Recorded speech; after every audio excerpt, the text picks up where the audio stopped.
Hello, everyone, and after a long hiatus, we are finally back with the official James Bond film series. Oh and today, my god. Wow. What am I doing with Pedro in that thumbnail? I don't know, Joe, right? I look pretty awesome in that thumbnail. Well, of course you do. Well, parents with kids, avert your eyes if you don't want to see some hot Pedro on Jova action. Someone has a kinky fantasy.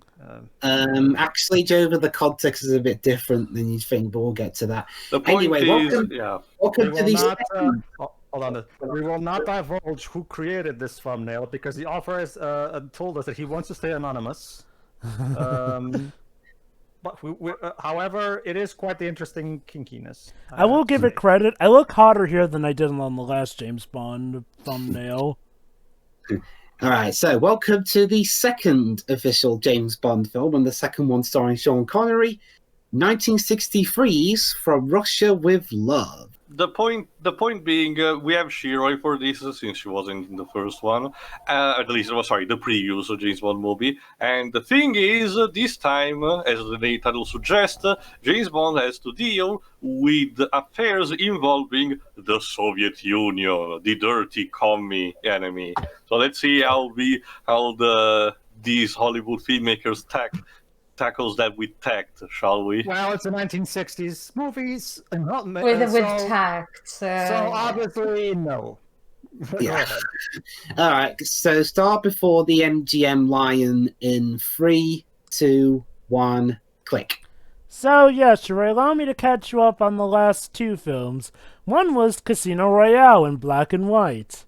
The other was basically James Bond going up against this bad guy who didn't have any fingers, who kind of died because of it. Alright, who's the director, Dweebs? Terrence Young again, returning from the previous movie. Oh, yeah, I guess he will stay consistent for a while.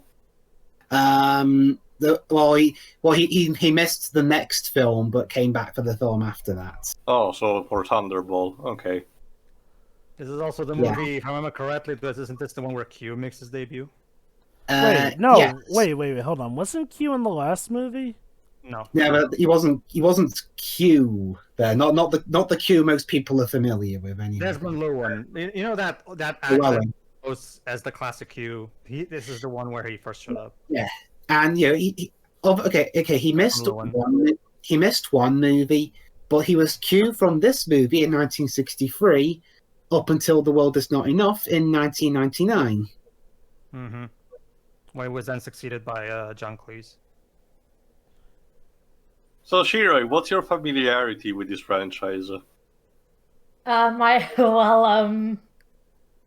first Bond movie was Die Another Day. Oh, I'm so sorry. You started off with the second worst one, in my opinion. Really? That bad? I'll still take that over Quantum of Solace, to be honest. Curious, what's so bad about To Die I've Another also Day? seen that and Casino Royale, the newer one. I know that I just pissed off a lot of Bond fans out there, but I don't like Casino Royale. I can't remember if I've seen Skyfall or not, but yeah. I'll be brief, Jova, since we got this film to commentate on. Take what a lot of people liked about some of the more campier Bond films, but remove all traces of charm. Ooh. But anyway, Oh boy. I see IO Interactive took some cues from this for Agent 47. Mm-hmm. I don't know. I did like the John Cleese Q scenes. Those What? were good. Oh boy. Oh no, I can't believe Sean Connery is dead. Okay, this starts a weird running, not gag as such, but thing throughout most of these early Bond movies, where they trick us into thinking, oh, James Bond's dead. Oh, not really. Well, it's just like trading. In this case, for this particular spy. We'll learn his name later. I recognise that guy. And also, yeah, that wasn't James Bond, really. The actor playing the guy who unmasks fake Bond, he would later go on to play another more recurring character Wow. during most of the Roger Moore era. Gotta say, that's We'll some. get to that when we get Albert to R. Broccoli. Gotta say, that was his name. gotta say, that's some dedicated training. Literally dressing up a henchman as James Bond just to have him be killed. Oh yeah, this is also the start of the weirdest fuck intro sequence where, like, where you have a bunch of women floating Whoa, around now! with text on it. Although, fun fact, the usual series title sequence creator Maurice Binder, I don't know whether he had a falling out or whether he was busy, but he did not do the main title sequences for this film or Goldfinger for that matter. I bet, to be honest, this one looks cheaper than the others to come. Keep in mind, it was like also Daniela Bianchi. I think I know her, but this looks relatively cheaper compared to the ones to follow. Keep in mind, being a pioneer of that kind of makes sense. Yeah, this title sequence was done by a guy named Robert Brown John. Oh, and another thing, the set design for this film might end up looking quite different from the previous films, as the usual production designer, Ken Adam, was too busy working on Doctor Strangelove to do this movie, so he was replaced by Sid Kane. Boy, these opening credits are quite intuitive. Well, this was kind of a Bond tradition because of the whole seduction element of the. Well, that's one way to get people to pay attention to the credits. To understand. I'm more interested to know. Like, I wish there was like a making of that survived of this, where you having director having to say this girl, okay, you have to do this particular movement, and we will project these words on top of your body. Yes. Okay, we're going to put the 007 symbol over your boobs. We're going to mention this guy called Pedro on your rear end. Shake that booty, girl. Yeah. Oh, and this film was the start, or the proper start, of the long-standing composership for the music by John Barry. Wow, they really must have known everyone would have been watching these credits thoroughly. Seriously, this is one of the longest opening credit scenes I've seen. And we're done.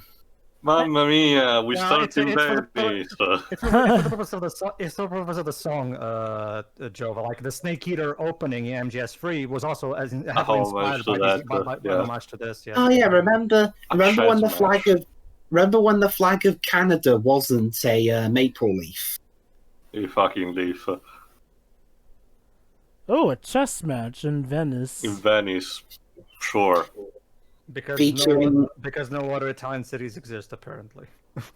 Well, there's Rome. To be fair, the more interesting city that to film at that point was still like Rome. So this was relatively a novelty.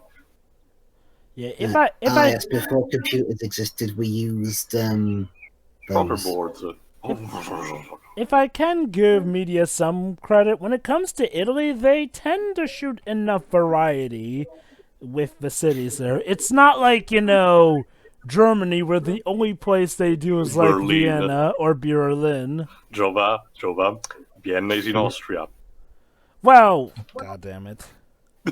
Alright, so this guy, this creepy guy is Kronstein, played by Vladek Sheval, who's I think I saw him somewhere else.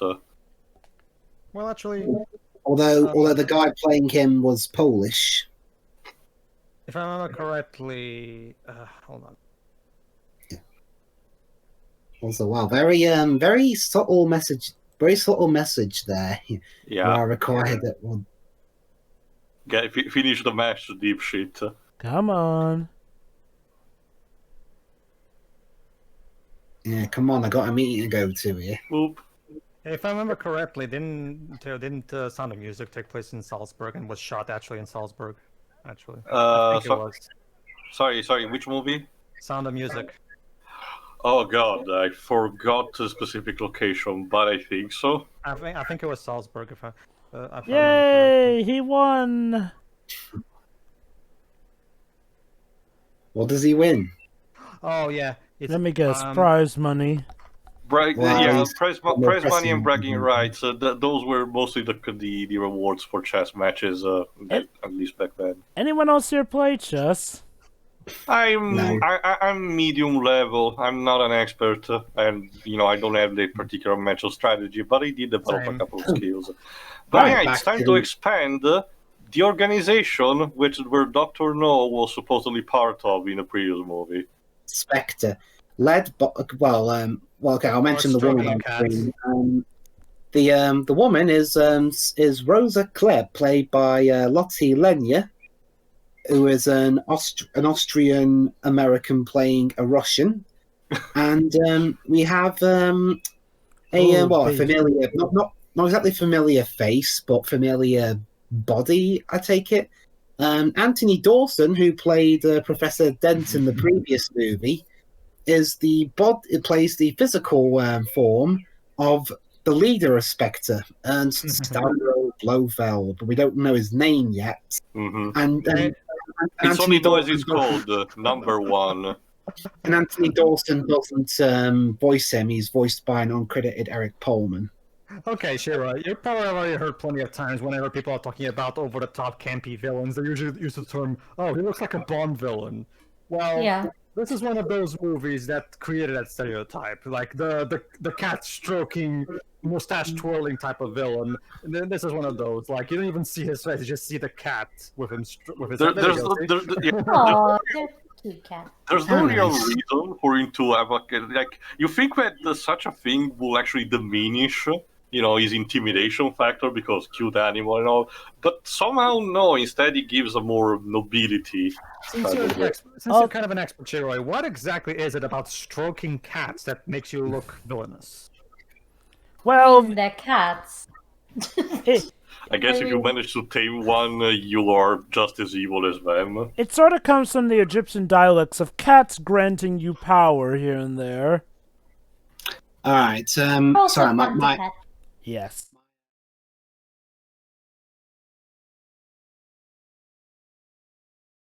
Essentially, Number One has been a bit displeased by Dr. No's departure, so he wants to do something else. Hold on. Oh, is that true? Sure, Trump is a challenge, why not? Is that true, Shiroy? Basically, they want a piece of technology that's coming from Russia. Or in this case, back then, the Soviet Union. I gotta say though, yes, sir? Considering how little we saw Dr. No in the previous movie, why are they? And considering how much Spectre hates failure, why do they want revenge for an agent who, failed them? Did he?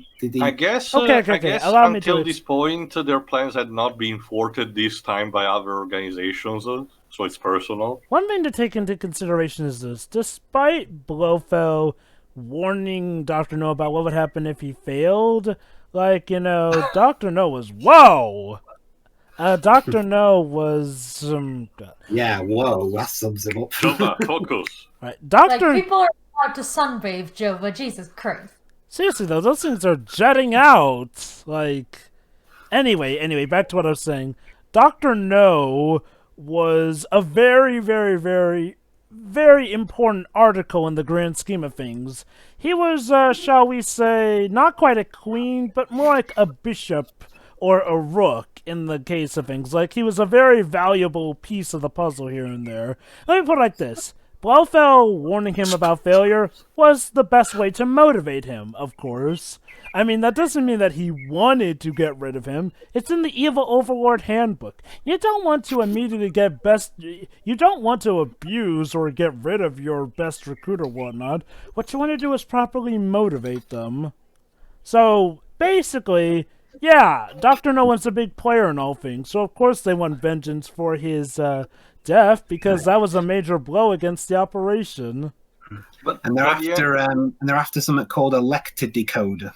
But yeah, the man that we're looking for is the one we saw in the intro is Donald Grant, as they said, played by the legendary Robert Shaw. Oh. If you don't remember, he played the Quint in Jaws, for example. Nice. So, yeah, that's a wow. God, they are really prepping to take down Bond, aren't they? I feel like a lot of this shit shouldn't be in the same room. And also, gotta keep the space a sheer, right? Also, for being a covert, villainous organization, they sure like making a lot of noise and a lot of fire. Well, this is an island, so it's kind of isolated from... Now that kind of makes them even more suspicious, though. Well, guys, if you're gonna be villains, might as well have fun doing it. True. So, what do we call this guy? Anti-Bond? Kinda. I guess. Seems like what they're hyping him up to be. So let's test. Cool. Huh. Wow, that's all you need to test. Now, well, one piece for I forgot what her code name. I think she's like number 2. Number 3. Number 3, thank you. Right, number 2 shows up in Thunderbolt. She has one piece, but she needs another, and she's about to get it. Let me guess, a femme fatale.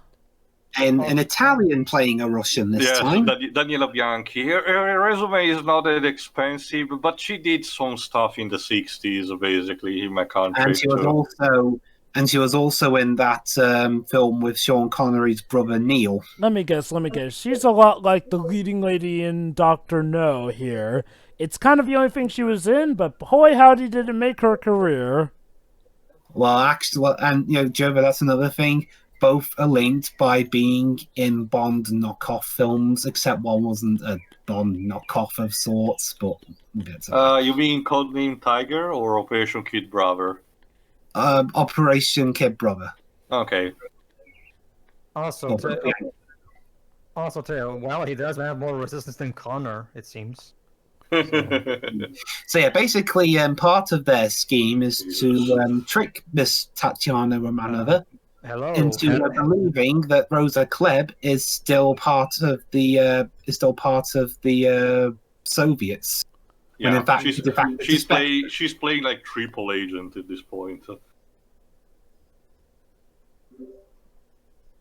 Smirch.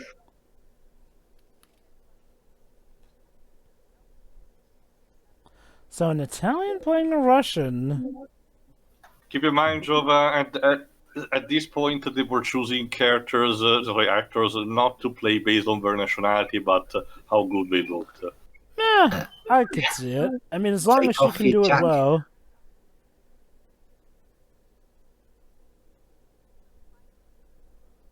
Perfect for the bait.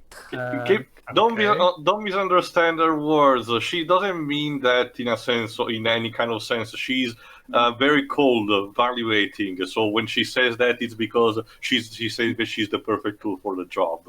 Mm-hmm. You can tell through her action and her behavior that Miss Klebb is not a person that divulges in minor stuff. Sorry. Also, what is up with those dorky glasses? You don't have to ask questions. I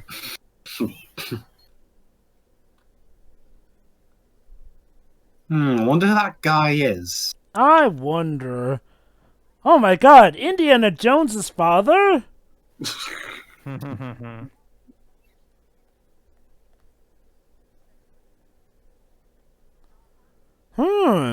But promoted to what? Okay. Something. Well, when you put it like that, I think I'll take the promotion.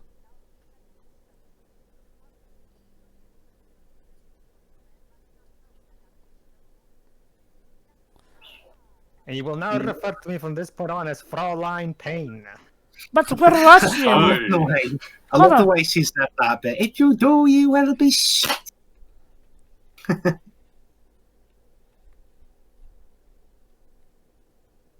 Are you coming on to me? Please don't touch me. Like, what was it you were saying earlier too? I'm not so sure you were right earlier too. I told you, no question. And well, there's Bond. Okay, I'm I gonna seen have the to ask. young woman from James, the mate, casino scene in there the are last better movie. places to do this. Okay.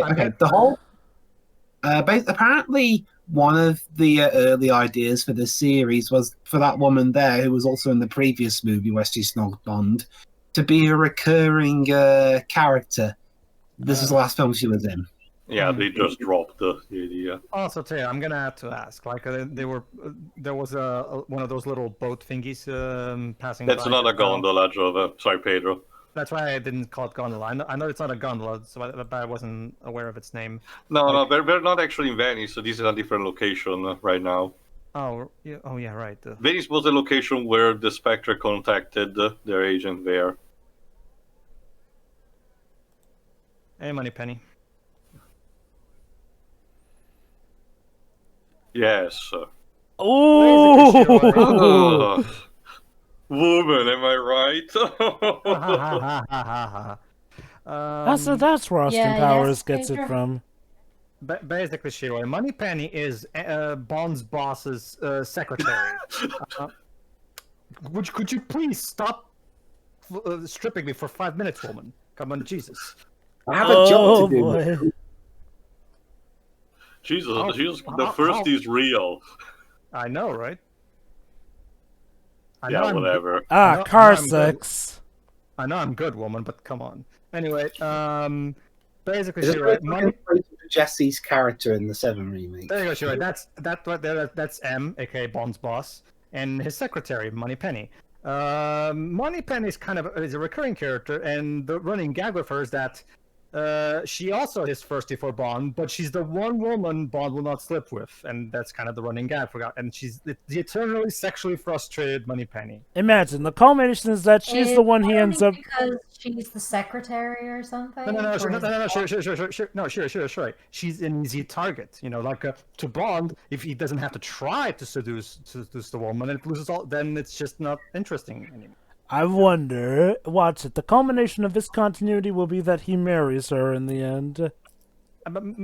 He likes women that play hard to get. That's the basic gist of Bond, basically. So yeah, the MI6 and the CIA also are after the decoder.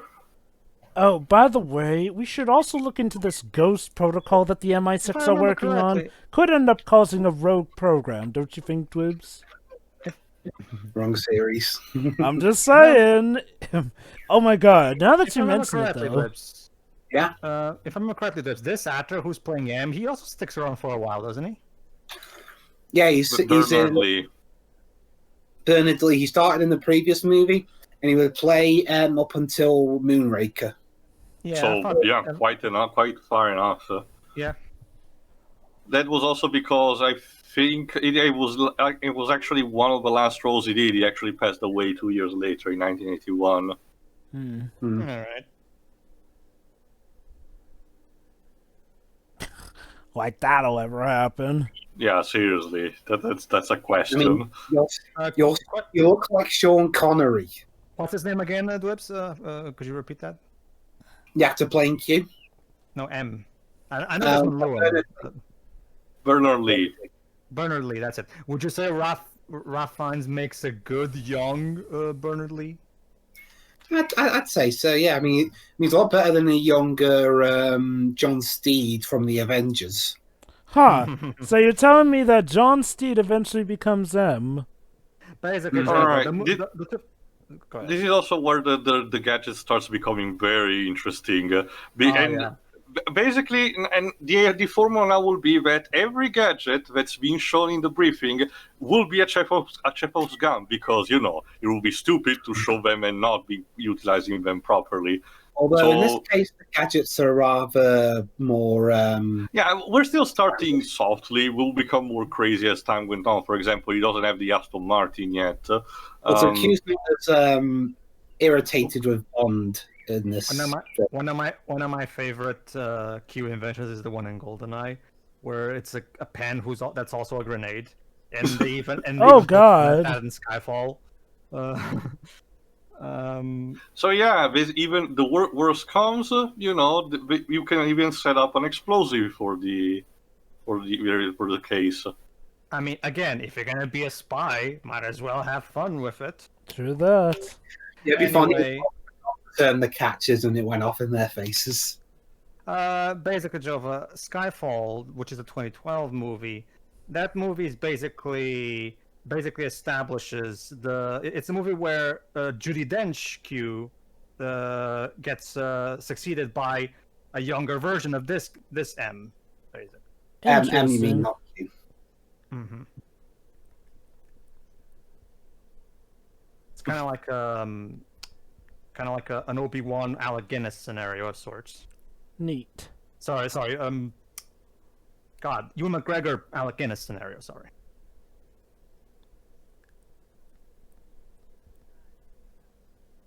Hold on. Sure. In fact, Lois Maxwell, who plays Moneypenny in this movie, is also a very long runner. She started in the previous movie, and her final film would be A View to a Kill in 1985.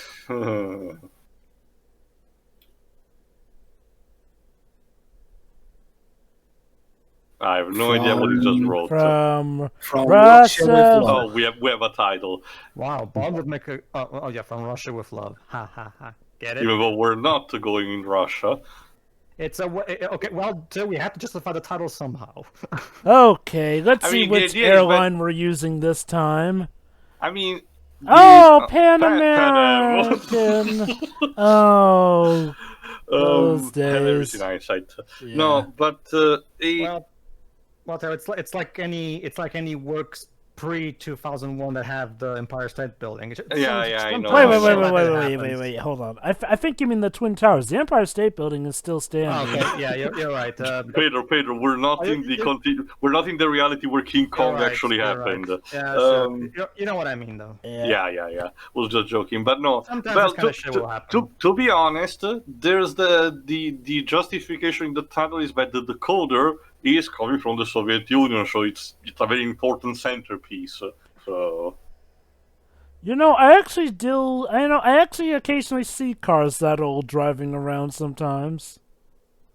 We actually have some, events here in my country, a bit here and there, all over the place, where there are just places or people who collect these old models of car together. Mm-hmm. Look at that! The blue screen. And that's the thing too. Even in the car scenes in Seinfeld look exactly like this. True.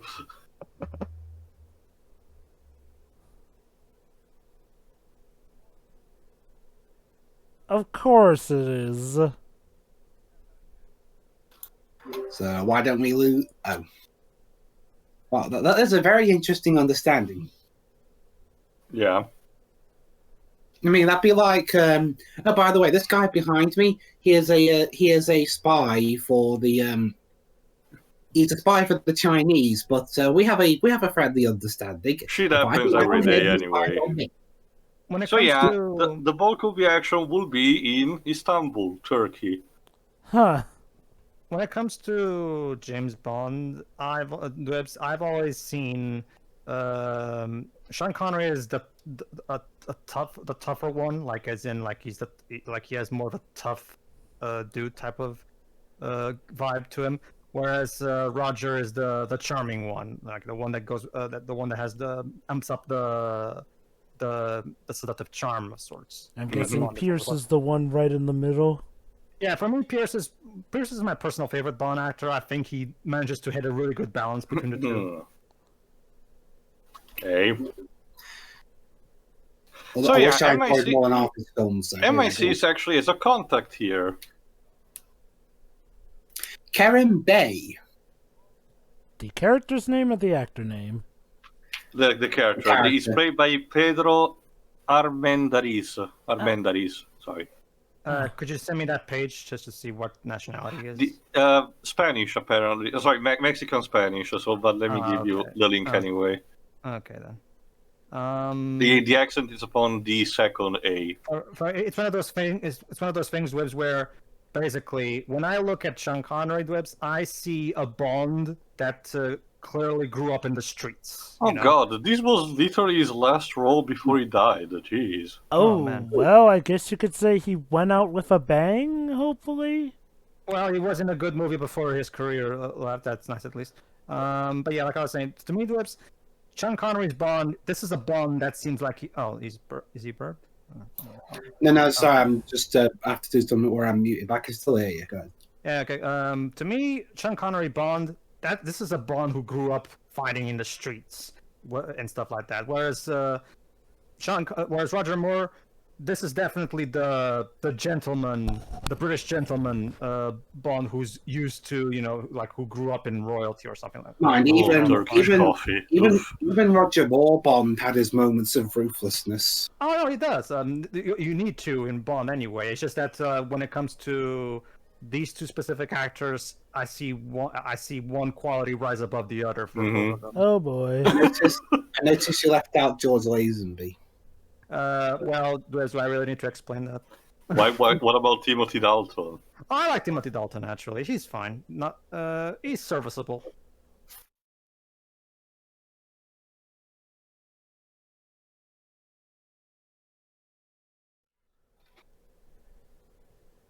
Plot twist, he'll end up seeing that woman in his room later.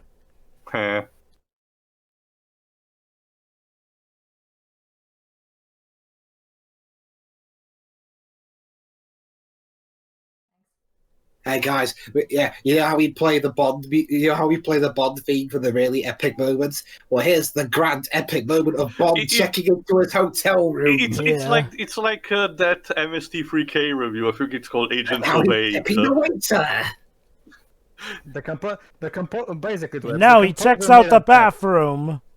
You see, the composer of this movie made a bet. Like, I bet you can't make an hotel scene seem epic, and he decided to try. Hello, welcome everyone. Hello, and welcome everyone to James Bond Hotel Reviews. We should play the Bond theme over 4 in a Bed episodes.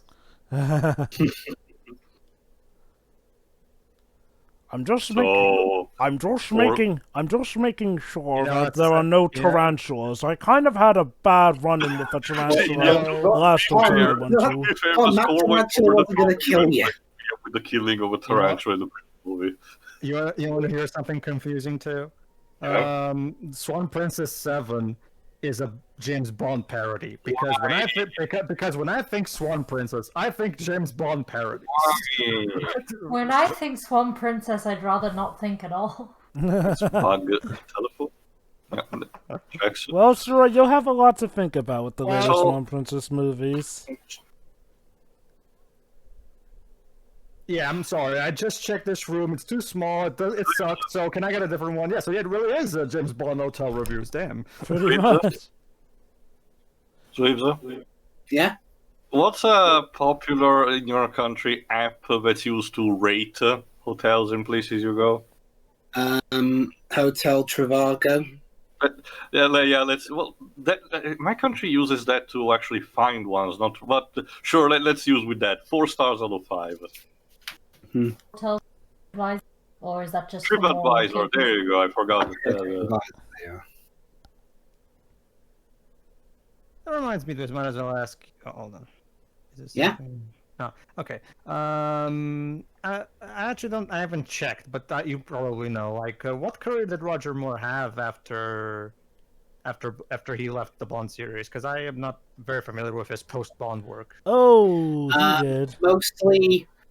Mostly he devoted himself to humanitarian work and the like, although he did play a character in Spice World. God. Because that's Spice a thing you should have done. Spice Girls the movie, pretty much, Jova. Well, I'm still doing work these days, but it seems to be like my very minor role. But let me check if I recognize something. Oh, look, what a shock. It's the woman from earlier. Yay. So I called it. He does end up betting her. Literally.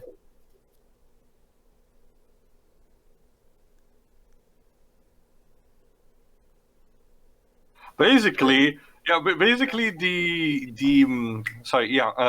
Mr. Bay apparently has his wife or companion who is too thirsty. But since he's like again movies in the 60s and all, he's like, shut up, woman, I need to do my work and all. I do wonder so if the woman Connery was snogging earlier was the inspiration for remake Jessie, is this the inspiration for remake Aerith? Well, let me check something. She's not that much of a yandere, so I don't know, Dibs. But, oh no, Roger Moore apparently was in Cats and Dogs, The Revenge of Kitty Galore in 2010. Oh yeah, Cats and Dogs, that got a sequel. Because... I like Cats and Dogs. Oh, you do? The movie, you mean? Whoa. What the fuck? Jeez, whoa, I knew they had an explosive romance, but this is just ridiculous. Also, I didn't think the revelation that I like Cats and Dogs was that mind blowing. Oh no! I mean, okay, Kiki, I kind of have a soft spot for that movie too. It's just it wasn't a movie I was expecting that you would like. Well, I was maybe I was very when I said I like Cats and Dogs, the wall exploded.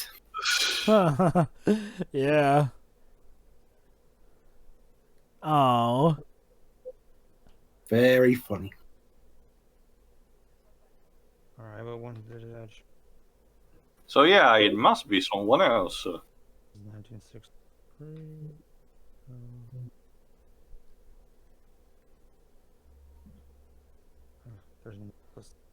How many of secret course. doors do you have? Nobody ever thinks to look behind the tarp. Apparently.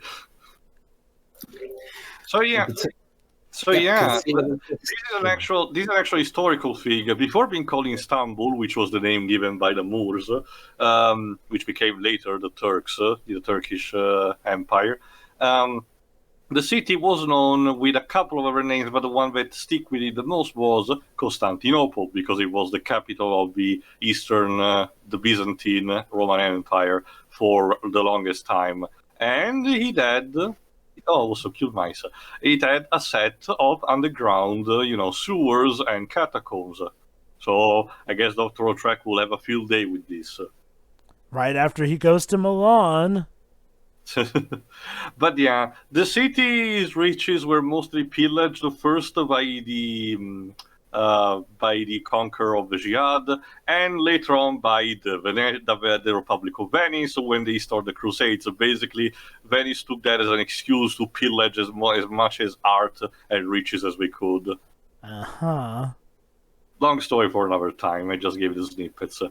The point is that they have a secret weapon, a periscope. That surprisingly no one notices. Not even kidding, they managed to install a fucking periscope under the Soviet embassy. Wow. How no one noticed this? I have no idea.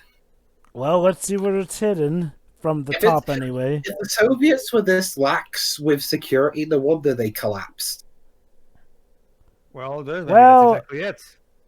Apparently it's under some sort of furniture, so that's why it's hidden. Yeah, I know it took 30 years to happen after this, but still. Yeah, these were still the years where Mr. Stalin wasn't exactly, that frivolous as a politician. The thing is, Stalin would die by this point. I'll check later, but the point is, while we can see it, they can't hear what we're saying, so we have to interpret. Please interpret me. James Bond can suck on my... Okay, I think that's all we need to know. Oh, you know him? Oh.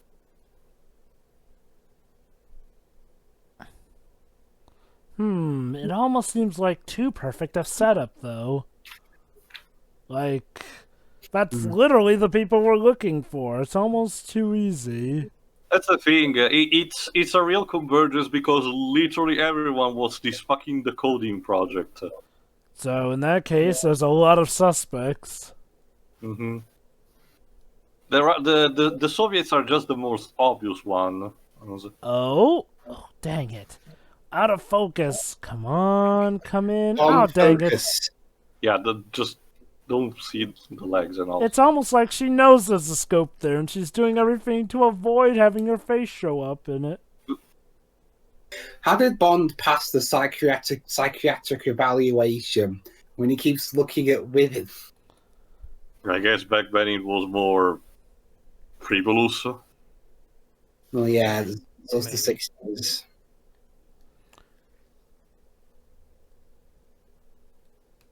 Ooh, a castle maybe?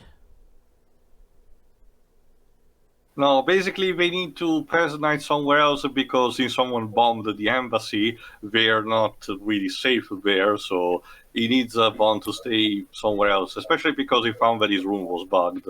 Of course. So yeah, he has friends in a community of gypsies. Ah, interesting. And coming up in this moment, I believe, is one of the more interesting scenes of the film. I'll put it that way. Oh, you mean the fight between the two girls? Yes, the fight between Jover and we'll Paige. see in a second. Yes, time for the cat. That's a walkie-talkie. Like, that thing's bigger than his head. Ah, those were the good old days when we had tech that big. That's the thing, Joe. I think walkie-talkie wise, the dimensions at this point were not still this big. Those were like World War II models. I guess it's reflective of the fact that Turkey had a technological, slowdown after the war. Mm-hmm.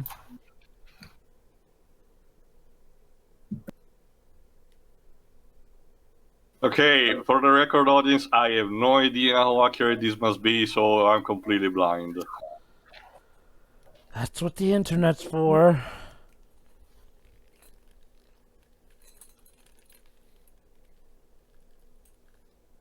Let me check in the meantime. Of course he knows how to speak Turkish. Oh, and interestingly enough, this film would later be adapted into a video game. Yeah. Huh. In 2005, with Sean Connery voicing Bond. I'm guessing Russia with Love is like one of the more popular James Bond stories. A weird. I don't know because by that point, Sean Connery was way too old to be able to do his younger voice. I mean, because old Sean Connery acting is very different from young Sean Connery acting. Maybe. Well, that was EA's last Bond game, so I guess they wanted to do something more classical. So again, Dwibs. Go ahead. Dwibs? Yeah. Is Russia with Love like one of the more popular James Bond stories? Also Belly Dancer, yeah. Yeah. Yeah. So in fact, almost all of the Connery era is well regarded. Okay, then. I mean, almost. I guess it makes sense. Sorry, Java? Oh. So after this one, we have Goldfinger, which is regarded by most people as the best of the Connery era. Wow. Although interestingly, the only Connery film to have nothing to do with Spectre. Figures that in the parody of it with Austin Powers, they actually made a tie-in with the main bad guy. Well, Java, I'm sure you've heard of the iconic scene that's been parodied and referenced a lot of times where there's a laser coming straight to the crotch. That's what it's from.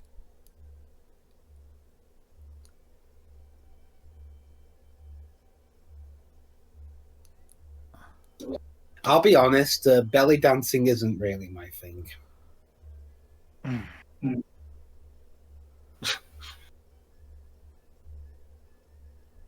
I can't tell if James Bond is impressed or bored. I do wonder how many takes did they have to do it before because Sean Connery was like corpsing that song. That boils down to what I was saying earlier, Jova. Like Sean Connery is better at portraying the tough guy Bond rather than the charming. The Roger Moore is better at that than Sean is. Mind you, interesting thing. Apparently, the actor playing Red Grant, Robert Shaw, he initially rejected the film at first because he thought the script was rubbish. His wife at the time. Oh boy, here we go. Okay. This is the big litigator moment of the movie. Apparently it's big enough to have been put on the poster of the movie. basically, these two gypsy women are fighting over a prince. Blood feud. The chief's son, sorry. And since it's a custom of the gypsy tribe, Bond needs to stay out of it. So the two of you are in love with my son, is that it? All right, you two must fight to the death. Wow, pretty much. Will marry my son. Usually it's the men fighting over each other, over the woman, so this is an interesting twist on things. Well, that's the thing, Joe. Usually it's two men fighting for a princess, but this is a prince we're talking about, so we'll have the two women fight for the prince, you see. Oh, so we're being progressive in that regard, kind of. Totally. Never mind the fact that we had to strip almost to bikini level. Let me Although, guess. although it went further than that in the book. In the book, they were fighting naked. Yeah. But I remember reading that somewhere. So there you go, Teo. Technically, this is the tame version of the fight. Yeah, well, to be honest, it's pretty clear that the movie tried to do as much as it could, not just for this scene, but for the previous ones, in order to get in with what could it get away with it. That totally doesn't look erotic at all. Also, damn, Jova Pedro, what happened that caused you two guys to fight like this? Some things are best left not to know. Okay, meanwhile, Oh, a fight's over. Well, didn't we literally explain that earlier, though? Remember, there's a prince's marriage in the line. So. But Pedro, you're already married. Why would you want to marry a prince? Well, we're talking about that from the context of the 60s, though. So you guys travel back in time to the 60s just so you can have a fight? That implies that we became women as a result of a time travel. It seems that Bond may have some guardian angel, though. Oh, yes, no. Well, actually, you know what? I have heard of a time travel story where traveling back in time switches your gender. So sure, why not? Yeah, and turns out that that's the real way time travel works, surprisingly. Yep, you swap genders. Yes. Still a better excuse than what Dark Souls 2 does. Wait, Dark Souls 2 has time travel? So, no, Jova, you have to line yourself in a coffin for 5 seconds and then you re-emerge with your gender swapped. Yes. I mean, it's convenient, but there's literally no gameplay or story explanation for it. All right, while this thing's going on, apparently, because this film came out the following year after Doctor No. Yeah. They had to do everything in this film within 4 months. Yeah. Jesus, speed recording, basically. Also, apparently, you know those two fighting gypsy girls earlier? Yeah. Apparently, according to TV tropes, the two actresses playing them actually did have a conflict going on. Was it a case of method acting, like the director purposely staged them in order for them to be more motivated? I'll explain. One of them, Martine Beswick, she recalled that the other one, Eliza Gurr, was jealous of her friendship with Terence Young, the director, and accused her of sleeping with him. Oh boy! So wow! So they really were motivated in that fight. Also, the actor playing Kronstein earlier, he was getting so frustrated with one of the producers, Harry Saltzman, giving him instructions on his acting that he stormed off the set, and then he came back when he was assured that Saltzman shouldn't be anywhere near the set. Huh. So since someone survived, they have someone to do some torture to make him talk.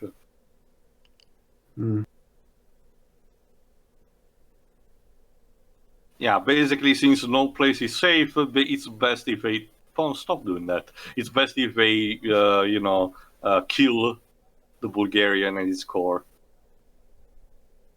Oh. Oh boy! What? So now is he gonna become the guy that those two women are fighting up? No. Yeah, the first thing that Bond wants to ask is a favor. You mentioned earlier about the tragic fate of the actor playing Karen Bay. Yeah. Mm-hmm. What happened was, because they had to finish the film rather quickly by the time the film came out in October, again, according to TV tropes at least, the actor was dying of cancer and he had to shoot all his scenes within 2 weeks. Yeah. And documentaries even made the claim that he had to literally be propped up by 2 stagehands because he couldn't stand still. And also, apparently, once he finished his scenes, he didn't want to wait for the cancer to finish him off, so he committed suicide. Damn. Wow. Yeah. Also, the director and the art director were apparently in a helicopter accident that nearly got into a helicopter accident that killed them both. Jesus. So yeah, Also, Bond managed to use his position to have both girls survive. And let me Also- guess. also, He probably slept with them, yes. There's a scene later on where Bond's getting chased by Spectre bugs in a helicopter, but Sean Connery nearly had his head cut off when an inexperienced helicopter pilot flew in too close. Huh. So this film, unfortunately, had one of its actors die after it and nearly killed 3 of the cast or crew. Troubled development. That's putting it lightly. Yeah. I guess that's what happens when you have to rush out of film Alright, for 4 time to months. use the sniper rifle. Hell, I'm surprised Sean Connery even kept making more Bond movies after this. I'm guessing he really liked the role. And also like this paycheck. And He only hey, it's a role where he gets only to left- constantly make out with women. He only left after You Only Live Twice because he was fed up with all the publicity. Mm-hmm. Huh. Actually, right, you missed the fighting gypsies. Cat fight. Yes, there was a cat fight. Basically, Shiroy, these 2 women want to marry the prince, so of course the decision was, alright, you must 2 fight to the death, and the winner will marry my son. Yeah. Bond's intervention solution for it was to calm the feud and sleep with both of them. Because... Hey, it saved their lives. Yep. and it got him more stamina along the way too. So Exactly. yeah, there you go. He also managed to get the cops on his side just to position the spy exactly where he wants to. Come to think of it, I wonder if the gypsy cat fight was in the video game too. I love how badass that is, like using that guy's shoulder as a little thing for the Rifle, yeah. Yeah. This sequence as a whole is a bit weird. There's a lot of tension built up, but the way it ends is so comical. Just watch. No, just not helped by the fact that these 2 wants to swipe swipe their roles constantly. Who needs a freaking table or rock or whatever? Like, just use a guy's shoulder. Yes, there's a fucking window where the mouth is supposed to be. That's handy. That is stupid. Stay on target. I'm too close. There we go. Oh. Honey, He's did you hear dead. someone? Honey, did you hear someone getting shot and fall? Must be the trash can. As a very tiny trash can. Hang on, you're doing it wrong. You should have him when he turns the lights on. It should be going da da da da. Yeah. Seriously, this hotel, man. And yeah, that was another one of Bond's classic one-liners. She should have kept her mouth shut. My personal favorite, Webs, is the one in GoldenEye. She always enjoyed a good squeeze. Does that involve the one with the woman who likes to crush people between her thighs? Yeah, Yes. Xenia on the top. Get it? Xenia on the top. Of course, yeah. She's played by Jean Grey. Jansen. Yeah.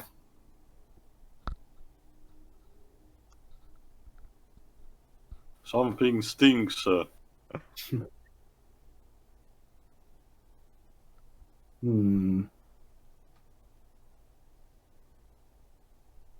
turn the shower on. What if Come on, have you ever seen Psycho? It's when not in did black Psycho and white. come The out? movie's not in black and white. I think he's safe. Oh, Batia. There's a remake in color, so he's not safe. Didn't Psycho come out in 1960? Yes. I think so, yeah. Also, look at Sean Connery's hairy. Well, remember, Dwebs, like you yourself said, the same year that this movie came out, Doctor Strange, that movie was in black and white. So black and white movies were still going on at the time. Well, Also, Bond, you're doing your shower and you leave the window open like that. Like, why? It's very rude. To let the condensation out? I don't know. Hello. No, he's going to have a rendezvous with someone who hasn't been in the movie For a while. Yeah.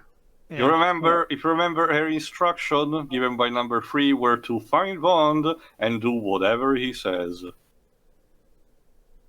What if I don't want to do it? not in the contract. She seems. No, the exact words which she was not going to leave the room alive. Yeah. Guns upset me. Well, you and everybody else, kind of. Well, Depends where you live. Well, I mean, in terms of getting them pointed at you. I mean, I'm sorry, honey, but having that gun pointed at me. Whoa.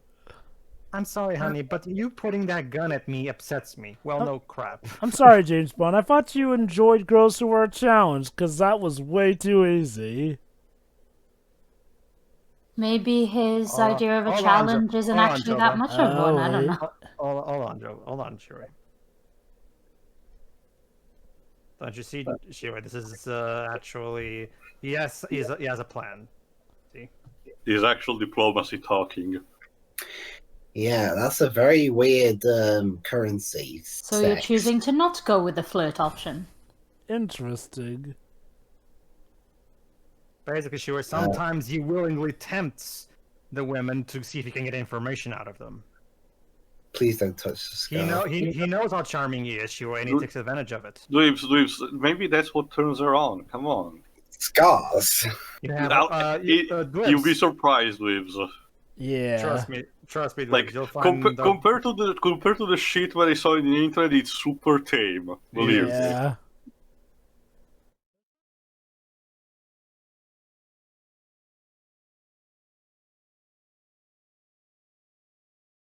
Yeah, let's watch this movie where there are no poop Okay, fetishes. someone is a peeper. Dude. Dang, is somebody shooting a porno? Not that It's like that issue, DC Comics where Superman and Big Bird are supposed to do an unsafe for work movie. Not that there's anything wrong with that. Everybody is allowed to have their own personal fetish. Just don't force it on others. Boy, it's been quite an eventful few days for Bond. He broke up a cat fight for the greater good, slept with 2 women, and now he has another woman. The crowning jewel of Istanbul, the Cathedral of Santa Sofia. Oh, yeah. It is the pioneer of the architecture that will be used for the rest of the war as called the Byzantine style. The most I know about Istanbul is Galatasaray, the Turkish football team that comes from the city. Why am I not surprised? You know soccer. I mean, stuff Twitch its own job. Come on. Yeah. You don't know it is Bergamo is a city in my country. Yeah, also, the film's trying to give us a history lesson, so we got to learn something. Yeah, surprisingly enough, the reason why we had a lot of good architecture is because there's a lot of good stone to use in my country. That surprised me too. Oh, yeah. Is that how they made this place? Yeah, for example, this one or my city's dome.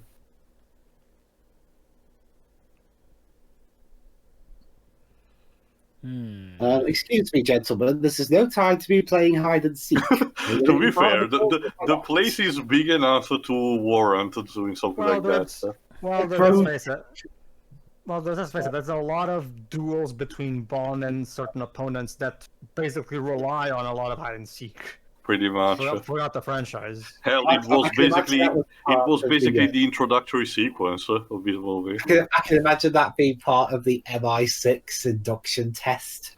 Hell, the duel between Bond and Scaramanga is basically a hide and seek sort of affair. If a kid can't find you, you pass the test.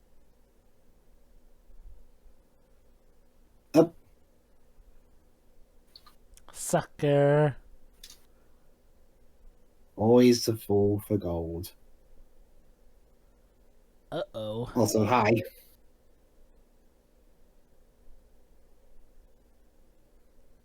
Sir, could you help me up, please? No. He looks like a more classy version of Dolph Lundgren. Yeah. Huh. What was in that thing, I wonder? Ooh, a floor map. plan. Huh.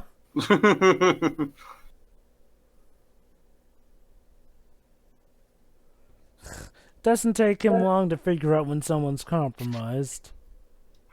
Even if he sleeps with them. He's a trained spy. I wonder if the sex is part of the training. You have to wonder.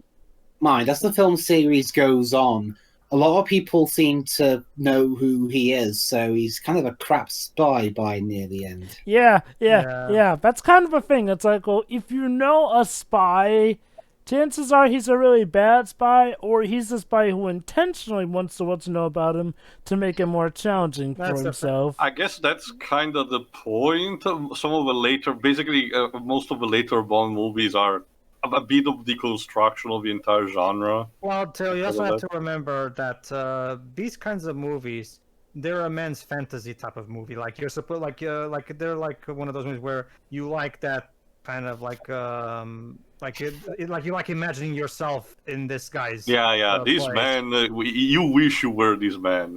I'm not sure if so the whole everybody respects them and all that stuff. It's part of it. You have to go in with a specific mindset. Also, that kid is held with a leash. Also, I'm not sure if I brought this up in the previous commentary, but one of Timothy Dalton's comments that he made while he was promoting The Living Daylights is that yes, the film series is an escapist fantasy, but unless you can actually believe in the character, there's no connection between the film and the audience. Uh-huh. Well, that goes without saying, but I will argue that people knowing who he is doesn't destroy that. To be honest. Like I said, no, it's not that. It's not that. It's just you can be an escapist fantasy film, but you also have to make your character, your main character. Obviously. So yeah, let's do this recording session with a camera. Was it the same camera that those guys played pee-pee with earlier, I wonder? No, the previous one was more complex. Oh, who knows? Maybe this camera can do that. Just There's also cases, Shiroi, where in certain movies where the Bond girl starts out as part of the bad, as a member of the bad guys, like this one, but then she eventually, over the course of the movie, she surrenders to Bond's charms, and she changes sides for him, basically. Oh, there we go.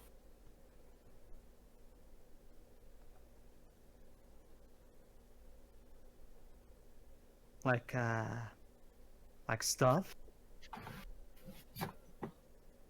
Holy shit, Teo! She used the kilogram system. I guess. Crap. Well, she's supposed to be from Russia. I guess they're using the magical the system. Well, in this case, the kilo system, but.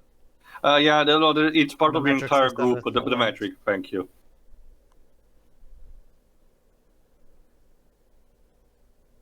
all right. Got the information. Now to send it back to M and everyone else. I'm sure this is a very professional recording. Absolutely. Also, that poor guy on the far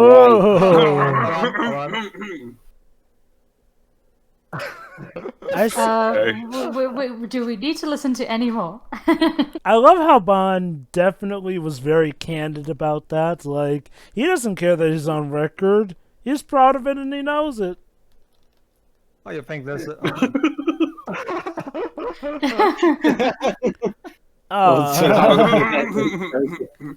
had enough.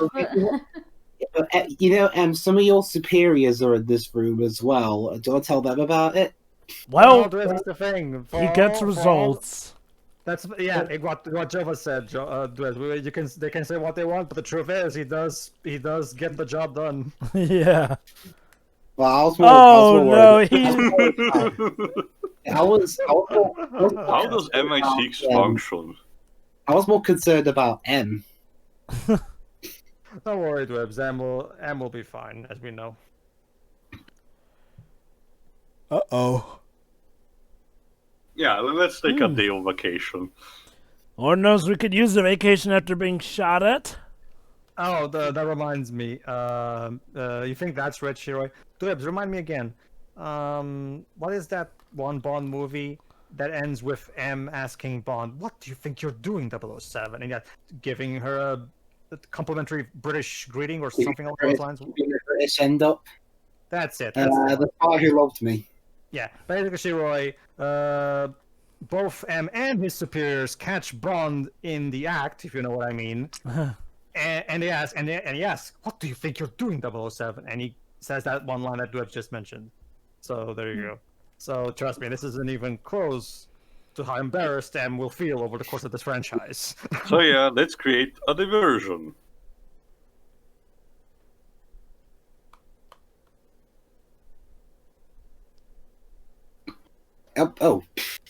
Rushing. Okay. In That was Soviet, unnecessarily loud. in Soviet Russia, you tell the hour to the clock. Okay. Is this the Russian equivalent of Big Ben when the clock strikes midday and everything blows up? Imagine that. What if we were doing something? All right, guys. It's nearly time for lunch. It'll be 12 o'clock in a few seconds. Oh, shit! I want to say that from that one guard, everyone just ignored him. It's obvious, Twibs. Everyone's just that happy it's lunchtime. Yeah, but blowing up the place? Yeah. Why would you want to do that? No, not Lenin's portrait. Oh no. Yeah, but there's probably hundreds of them going about. Everyone is important, Dwebs. It's just a picture. Dwebs, if you said that back in the day, you would have been deported to a gulag, not even joking. Yeah. Oh, thank God I'm not in a country that does that. So Yeah, exactly. Just be glad. Oh. Right. Oh, cute mice.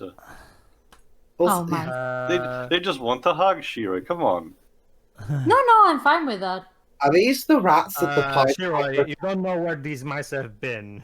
Are these the? Oh, come on, Pedro. That's just stereotyping. Just because of that one plague, everyone is demonizing them. Yeah, haven't you seen Ratatouille? For God's sake, Pedro. It doesn't necessarily have to do with the plague, Teo. There are other diseases that rats carry. I've got a question though. Are these the rats that the Pied Piper of Hamelin tried to drown?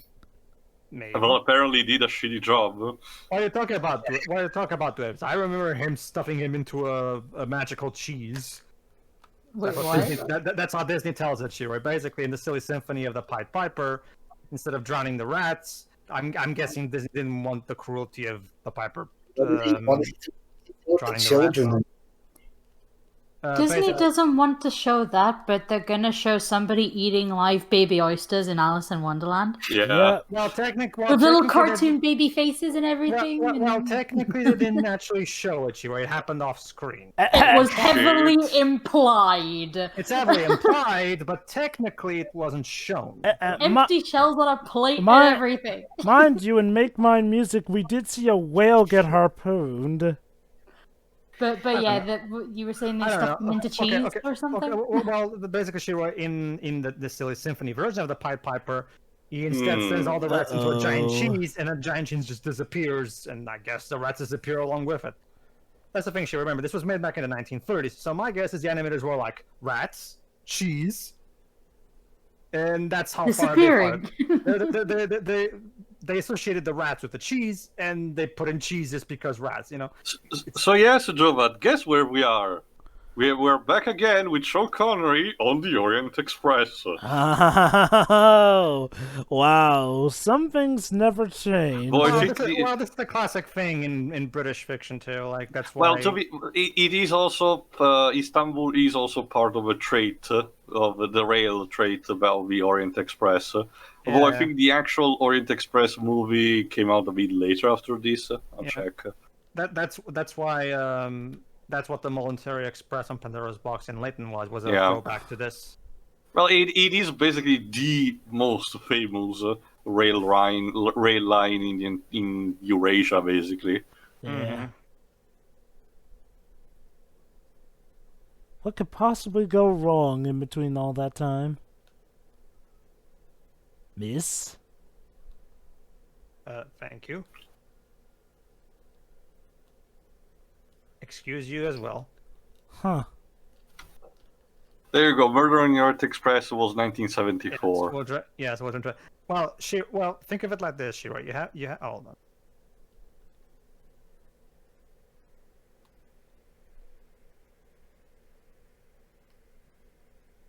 Yeah, the disguise is for a wedding.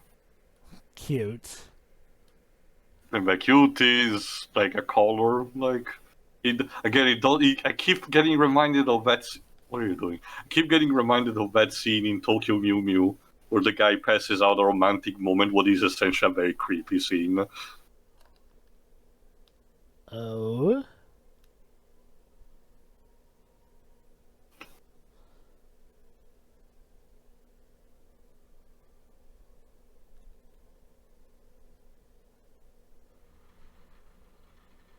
Oh well. Not to mention, Shiroi, Remy washes himself before he goes cooking. Hygiene is important. Go back and watch Ratatouille again. You'll notice that at the end, when he's about to cook, he washes himself before. So Remy is hygienic about it, because he's a professional cook and he knows that. You know, see, that's why I love that movie. Because that movie did its research. Because the rats clean themselves. Let's see.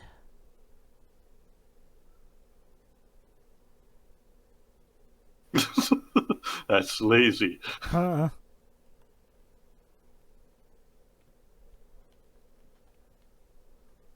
Alarming! Boom, boom, wow, wow, wow, dance, dance, charming! It's not what you think. We were just changing. Ara, ara! Yeah, shut up, woman. The man need to talk. Jesus. So yeah, they need to actually get not on the proper destination, but on a convenient reunion point.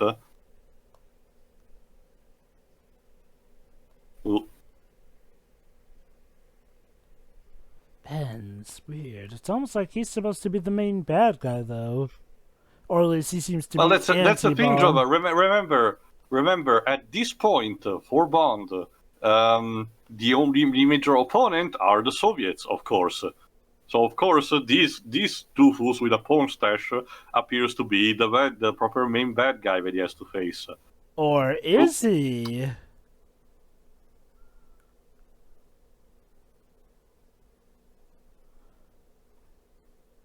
He's not very good at his job, though.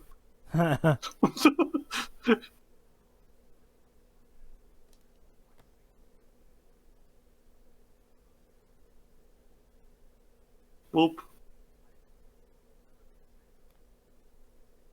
Oh.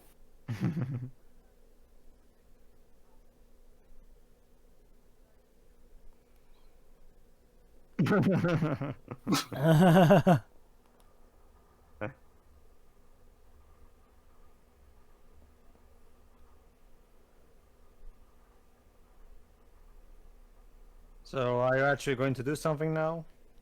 Well, your operates in the shadows, just finding the right time to strike.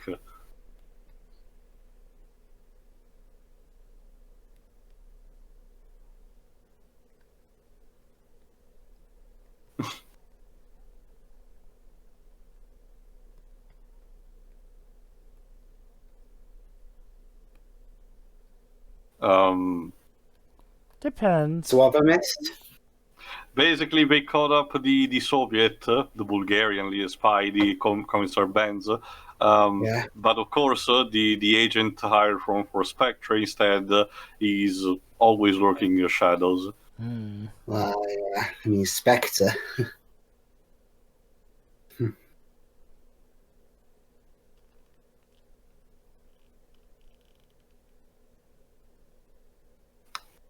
Isn't it 5 p.m. tea time? I can see 6 being it. I need consultants on the subject. Well, about 5, 6 p.m. Okay, then. I could see 6 being a good time for dinner. Yeah, between 5 and 7. Typically 6. Yep.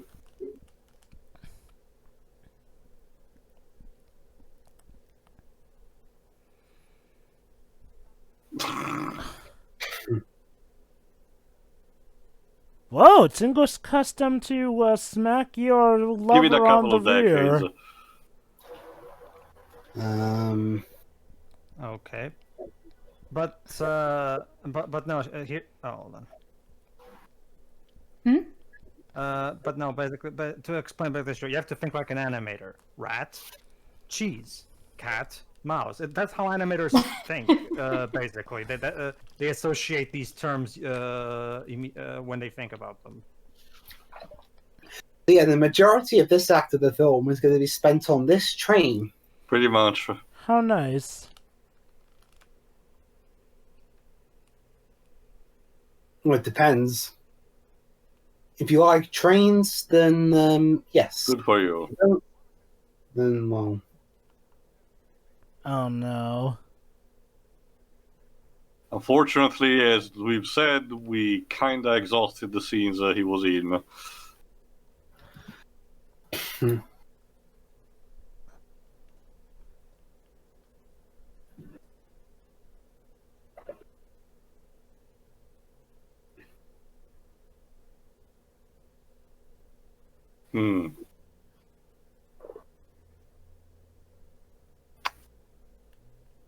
Sean Connery's like, I know this one. It must be everyone else on the train.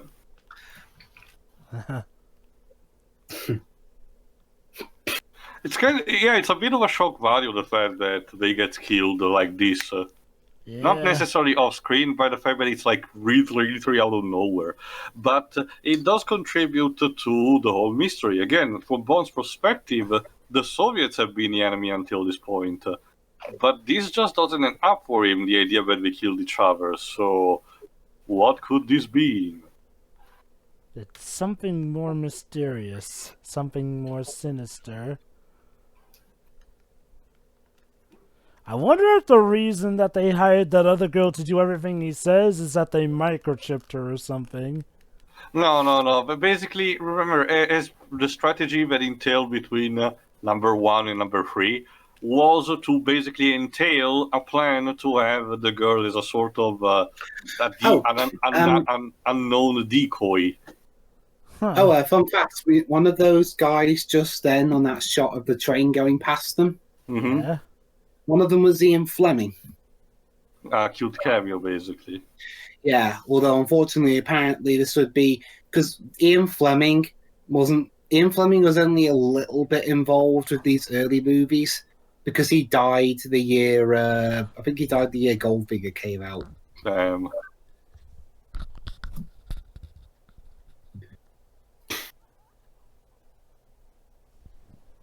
Oh boy.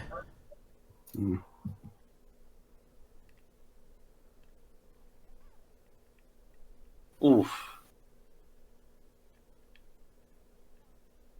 Well, you pretty much just admitted. Yeah.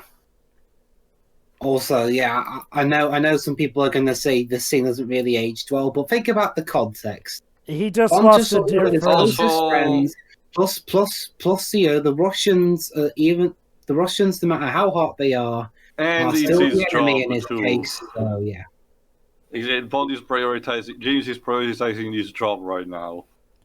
I can't tell if she's telling the truth about loving him, Like- or if she's just trying to, you know, stall stuff out. For better or worse, if there's one thing that James Bond is, he's committed to his job. Yeah, again, I mean, Well, that's a thing. Now travel by map. Well, Theo, that's the thing. Like, outside of one time, he's basically married to his job. There was only one woman, Theo, only one woman that actually genuinely, that made him genuinely fall in love. That one and only time. Unfortunately, It didn't end well. Spectre it didn't end happened. well. Also, I do wonder who actually pioneered the travel by map technique. I have a weird suspicion that I'm being followed. No, Well- Jabba, sorry, but you're doing old Sean Connery voice. You have to do a younger version of that. Allow me. I have a weird suspicion that I'm being followed. Yeah, that's better. Remember the whole gruffiness thing that you were doing. That's only way later in his career. I know it's Yeah. it's so iconic for Connery, but yeah, you're right. Tell you what, Joba, when we get to The Rock, you can do it to your heart's content. Wait, he's in that movie? Yes, with Nicolas Cage too. Isn't he? Yeah, wasn't John C. McKinley also in that as well? You mean Dr. Cox's actor? Yes. Yeah. I think Ed Harris is in that film too. I've heard good things about that movie. It's Michael Bay's best film, in my opinion. Neat. How was Pain and Gain? Who? I haven't seen Pain and Gain. Because I've heard people say that one was actually good. Apparently, Is that another Michael Bay flick? the one he made between Transformers 3 and 4, I think, wasn't it? Good? I think it was, yeah. Ciao. So, come on, the train's leaving. If you don't get on, I'll leave without you. You'll be stuck in a foreign country where you don't know the language. And you'll be there forever because you'll be poor. And because your currency doesn't...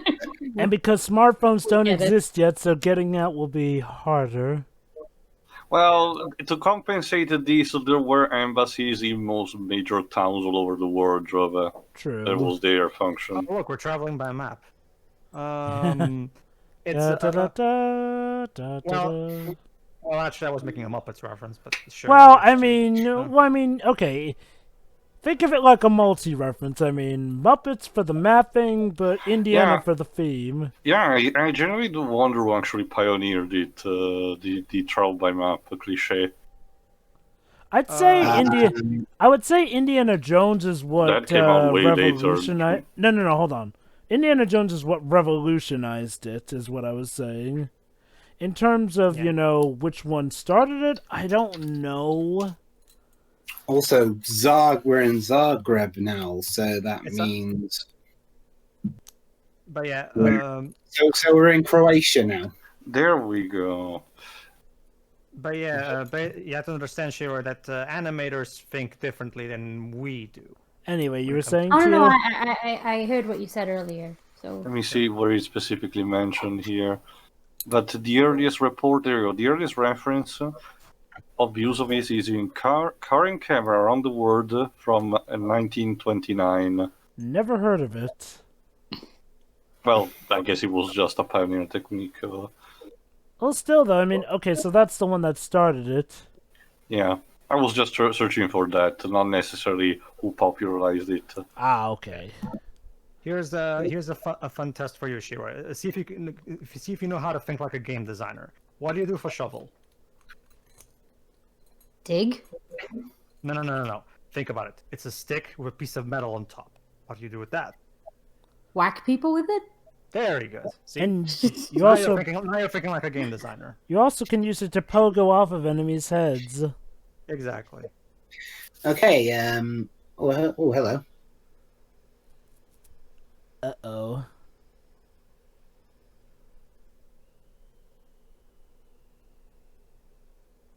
The train whistle sounds like somebody screaming. It does, doesn't it?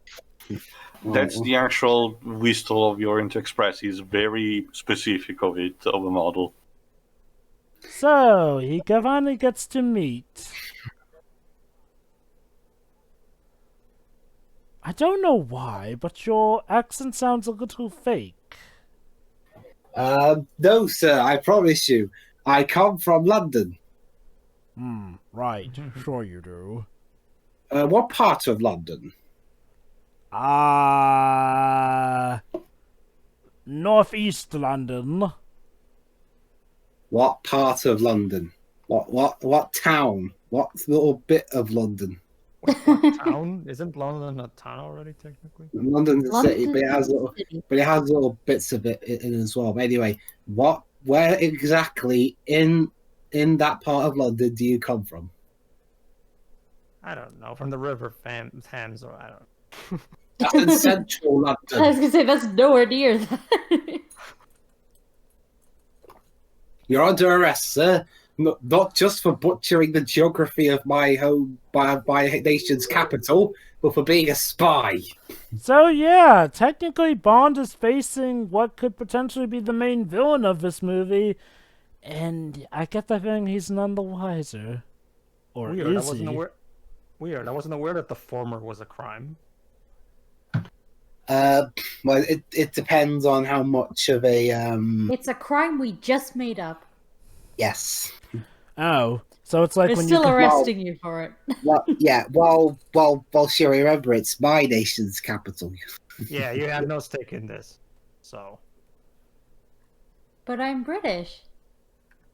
Yes, True, you she are. is.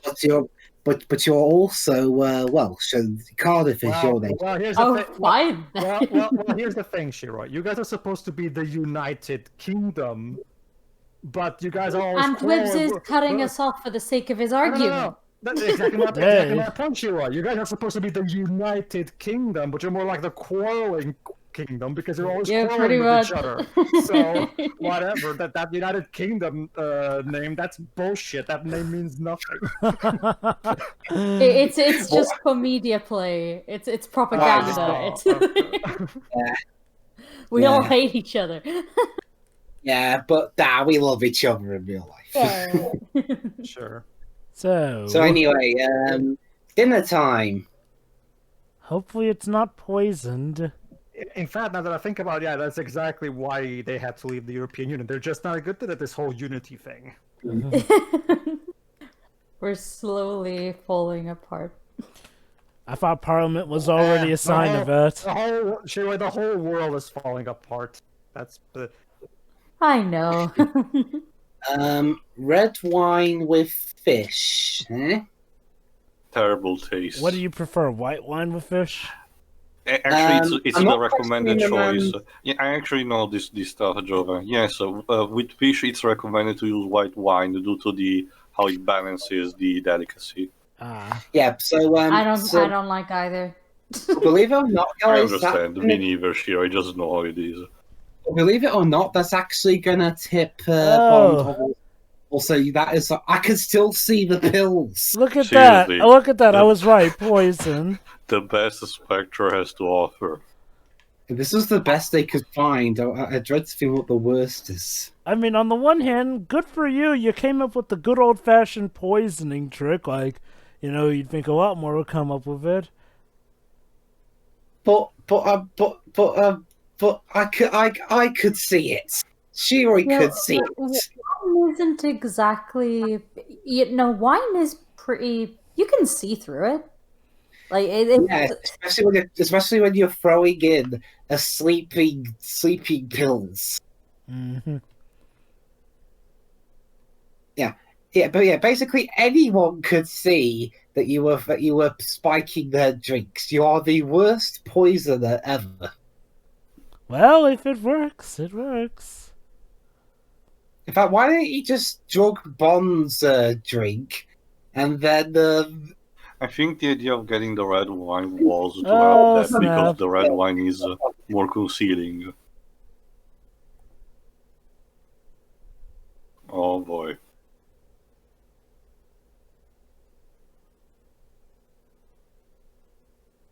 the cat. I'm not going to answer that question.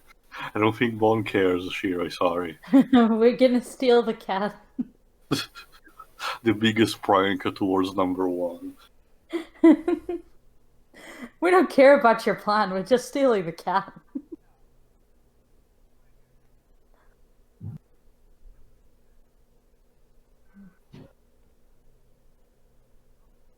Oh.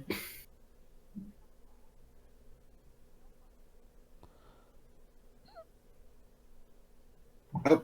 Don't. Bonk. No.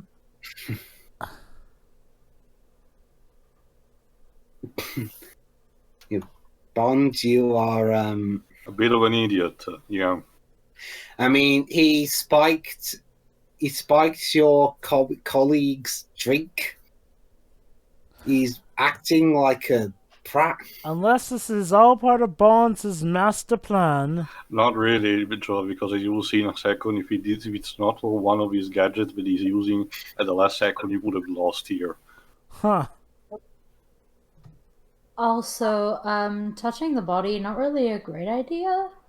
He's It's not just- dead. Yeah, he's taking away all the things that he could use. Huh.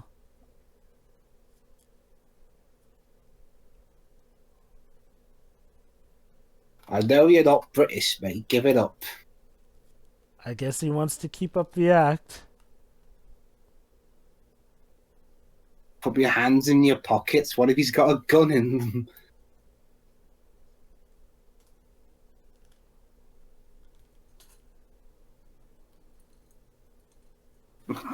What? Great argument. That's a lot cooler in your head, dude. Also, Yeah. also, I think he knew that. Also, because I have red wine, that means you think I'm a Russian. You are so stereotypical, Mr. Tom, Bond. tom, tom. Huh.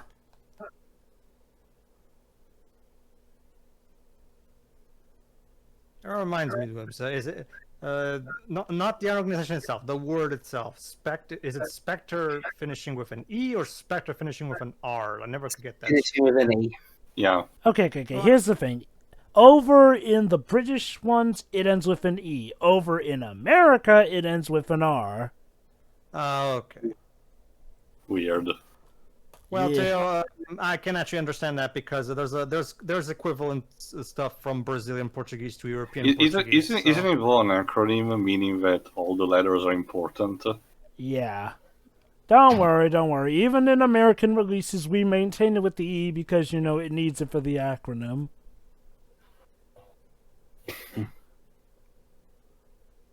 Oh, I'll consider it. All that's missing is a silver platter. Yes, go on and tell me all your evil plan while I try to find out a way to stop you. Well, you're dead anyway.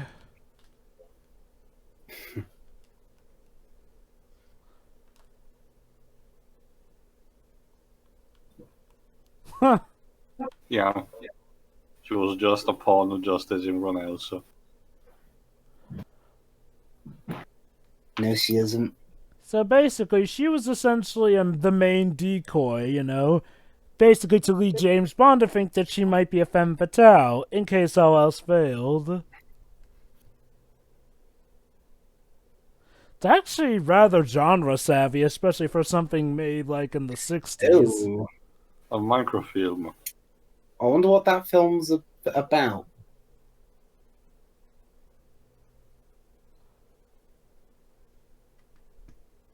Yes, and I'll just leave all my fingerprints on this.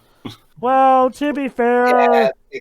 that was the footage of Bond and Romanova bonking. To be fair to you, back in the 60s, I don't think forensics were as advanced as they are nowadays. So stuff like fingerprints wasn't always as big a cause for concern. It's the crossover all over again.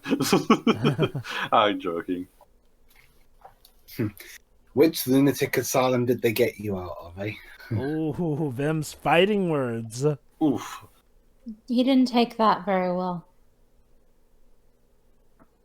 My friend works at a lunatic asylum. That is a huge insult. Where does he work You at? inconsiderate. Well, where does he work at? Arkham Asylum. Yes, What's and it's Arkham terrible. Asylum? I mean, according to lore, Arkham Asylum is that old. Yeah. Well, depends on the writer, Joe. A true gentleman never lies. Remember, Joe, in the Silver and Bronze Age, it was actually more clean. Yes. Also, Robert Shaw, the actor, is actually British. So you have to do an accent while faking a British accent. Also, Dan, that's an interesting thing. Shoot him, make him kiss your foot, and then he dies. He's not. Oh, hold on. Well, that's the thing. Dwebs. Very few people are capable of doing what Hugh Laurie can. Let's face it. Oh boy. Unfortunately, he died in 1978 at the age of only 51. Oh. So yeah, it's time to incorporate the other things missing from the gadget, the extra cache.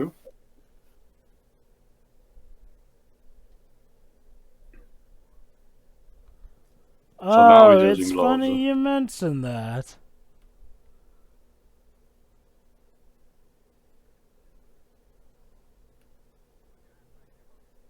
Huh.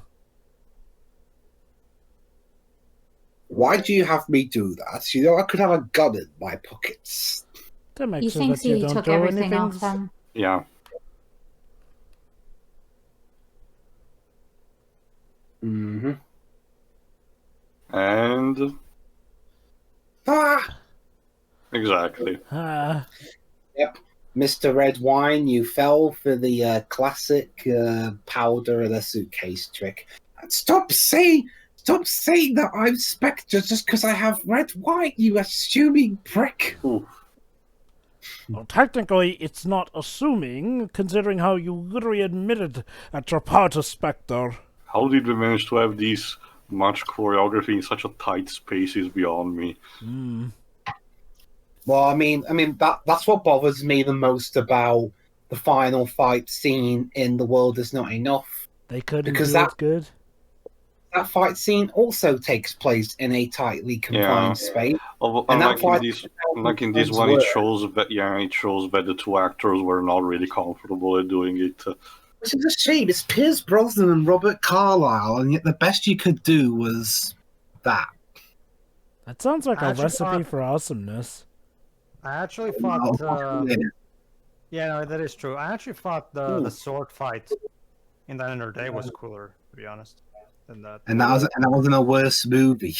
So let me guess, Die Another Day is one of those terrible movies that has great action scenes. Let me put it like this, Jova. So, Die Another Day has the Q scenes with John Cleese. Uh-oh, wait. Guys, it's just like in the training sequence, but this time it's the real James Bond. Anyway, go on, Pedro. Emergency knife. Hold on. Might as well wait till this. There we go. And stab. Oh snap! My training didn't prepare me for this! Killed by his own device. I'm almost surprised he didn't toss him out the train. Oof. No, Joe, probably later movie with like, this is your stop. Basically, Jova, Die Another Day has the Q scene with John Cleese. You can't go wrong with John Cleese. I mean, come on. Okay. The sword fight. And the sword fight, and that's basically it. I'm guessing that sword fight must be very good. It's a very well choreographed sword fight that feels impactful. It doesn't feel choreographed. Like it's very, very well done action scene, actually. Well, when the rest of the action scenes in that movie are either incredibly overblown or have god awful CGI even for the time. Yeah. So that should be the final boss, right? Or maybe not. No. Well, Jova, we still have I know. 15 minutes. Oh. Huh. That's conspicuous. Remember, the Soviets have a roadblock. Hey, Dwebs. Yeah? Wish I could make you vanish. Also, apparently, you know the X-Men villain, Sebastian Shaw? Yeah. Yes. They named him after Robert Shaw, the actor playing Red Grant. It makes sense considering his comic book appearance does resemble the actor. Let me give you a snippet, Dwebs, because it's different. It is different from the one that Kevin Bacon showed. Yeah, I mean, that's interesting. You have you have a character who's based off a real life actor, be played by Kevin Bacon.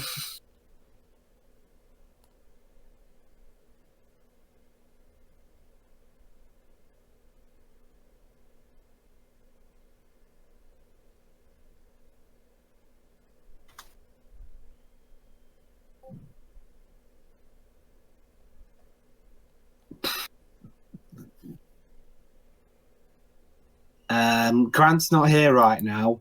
Please leave a message after the gunshot. More like the sound of the fist punch. Yeah, that one's fine. Mostly because of the delivery, but I prefer the one that we have at the beginning of GoldenEye. Beg your pardon, forgot to knock.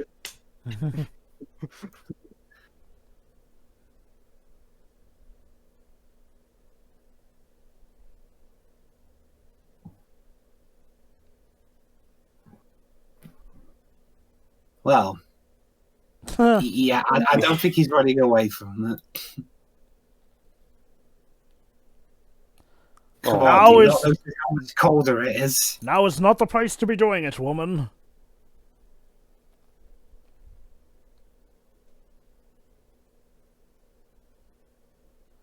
Oh, no, flower Weeks bed. of flowers.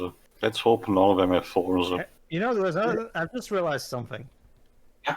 This woman is mostly absent during the first act, and she spends most of the rest of the movie sleeping. Incapacitated, yeah. Like, seriously. Yeah, that's a problem with some of these Bond films. They're meant to. Some of the women characters in these movies are meant to be, you know, Bond's equal on the for the opposition. Yet half the time they don't really do a whole lot. Like I said, you know, it's not as bad though as the main Bond girl in The Man with the Golden Gun. It's like I said though, the main leading lady from the first, from Dr. No, went on record to say that bra she wore pretty much made her career. Also, Andres, yeah. I really like Dubs the one from For Your Eyes Only.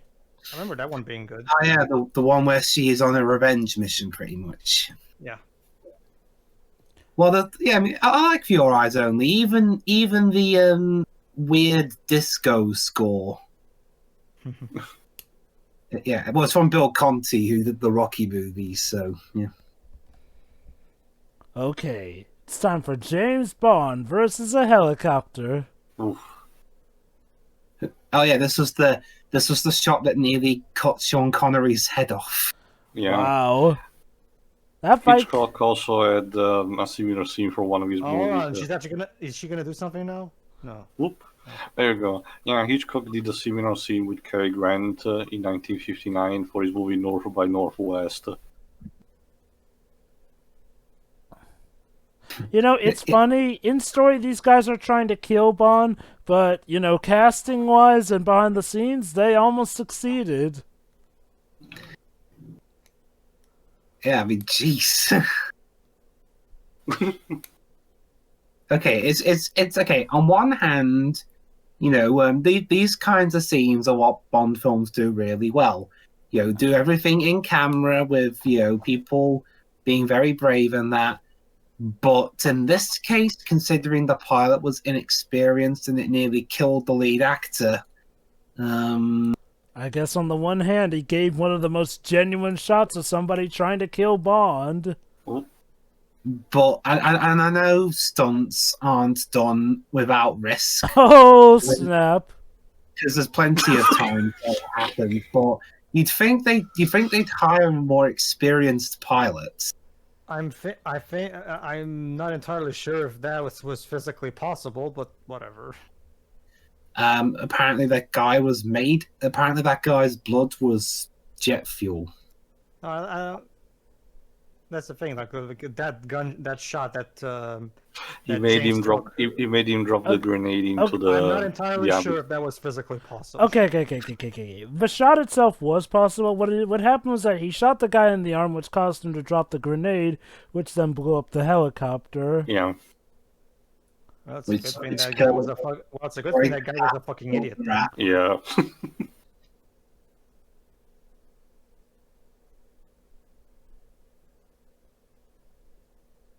Oh my god, Tanya's gonna do something. Get rid of the rope that's holding the boat to the moor. We're not going to see her doing the thing, though. It's all off screen. I'm helping. Yeah, I don't think it was till So it's essentially a movie where the catfight women had more to do than her. Yeah, well, the funny story, one of the actresses who played the cat women will go on to be in Thunderball. Is that good? Thunderball gets a rather split reaction from the fans. Is that another James Bond movie? Yeah, it's the Put it this way, one. Joe. Do you like underwater fight scenes? Well, assuming that they're well shot, sure. Well, we. I love how the shot was widely sped up. Yeah, it was. Weird. These, yeah, and believe it or not, the guy who edited all these films in the during the 60s Bond, he would end up directing on Her Majesty's Secret Service. Oh God. I think the direction was the issue in that film, page. Oh no, it wasn't. No, I know. It's true. It's true. So Yeah, we're not too far from Venice, to be fair. So what's next? We go to the evil bad guy's secret hideout? Oh. Yep. Standard reaction for a cat in a movie, either pissed off or very confused. Yeah.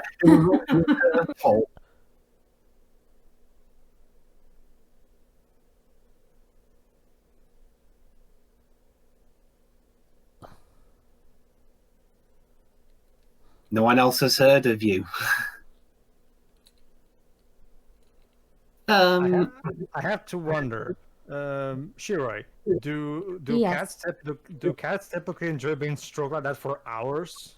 Yes. When you compare or watch the series Love, Death, Robots, the second episode answers that question. Okay. Because this guy is... Cats do like being pet if they like you. Well, I know that, but don't they ever don't they ever felt like leaving the lap because they're feeling hot or something? Oh dear. Depends. Some cats are just very affectionate. Oh, And yet they still claim they're assholes. well. Dogs also do that. So the creepy chess guy is now dead. Weird. They were lecturing number 3, though. Why'd they kill number 5 instead? To teach her Because a lesson. this was Boljova. Remember, this was his plan. Yeah. Okay, so he's teaching her a lesson. Hmm.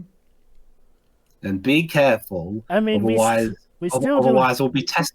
Otherwise, we might test that quicker working venom. Otherwise, it'll be demoted to number 0. Ooh. Isn't that technically higher on the counting scale than 1 in a way? Well, not really. I mean, Then -1. Not to mention, you're overthinking the joke. Anyway. Yeah, -1, as in you will be -1 life. But I only have 1. Exactly. 1 is the loneliest number that you'll ever do. Okay, so despite this film is not yet over. Like I said, we still have now 8 minutes left. We have yet to defeat the cat stroking bad guy. So. Well, Pedro, that won't be till Way later on. I think that'll be in like the Pierce Brosnan years. No. If your eyes are more movie. Ah. Yeah.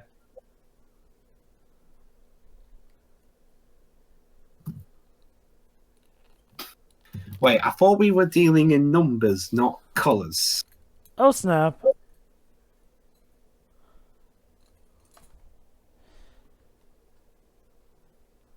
You know, the funny thing is that Bond probably doesn't even know that this is vengeance for Dr. No. There's a lot of boat fights in Bond movies. Yeah. Yeah, also, and apparently the Spectre agents firing those guns are not very good at their jobs. Maybe Ian Fleming has a thing for boats. I don't know.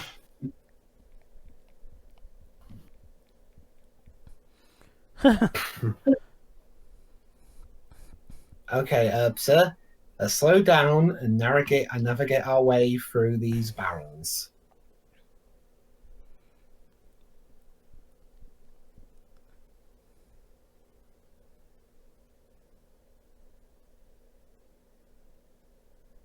Oh.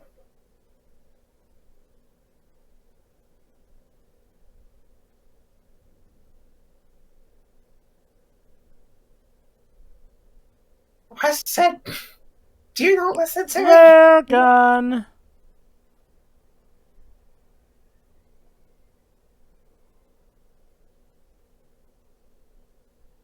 Mm.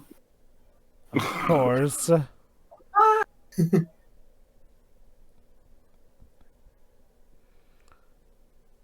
Of course, we're on fire! I can't see anything!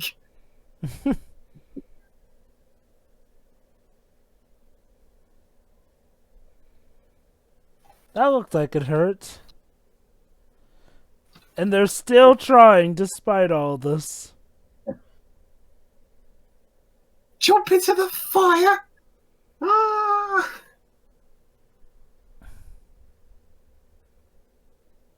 That was gruesome. Well, that happened.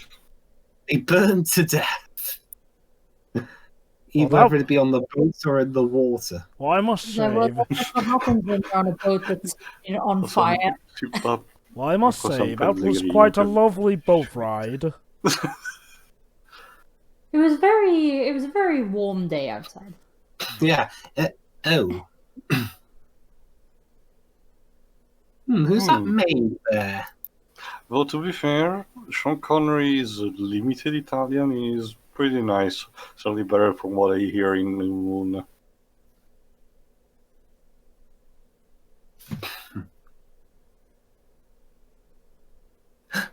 Oh my god, the maid was secretly Rosa Klebb. Wow, this is what you've been reduced to, number 3. Posing as a Yeah, maid.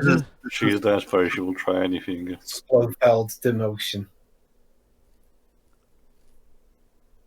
Uh-oh.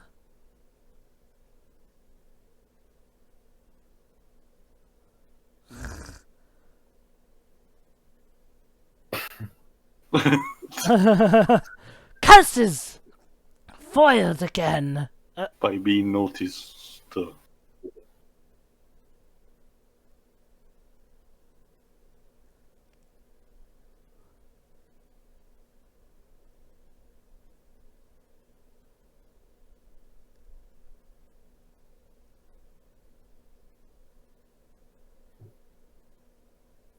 Okay, I'm going.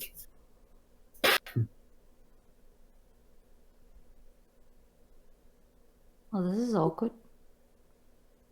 Very awkward indeed.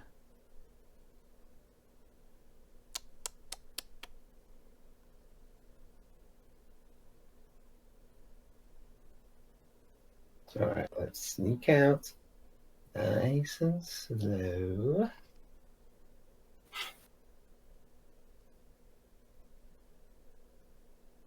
Oh, Ah, Wow, that was easy. yep. Oh. boys. Knife, shoe versus chair. Ah, so that's where Joker got it from. Mm-hmm.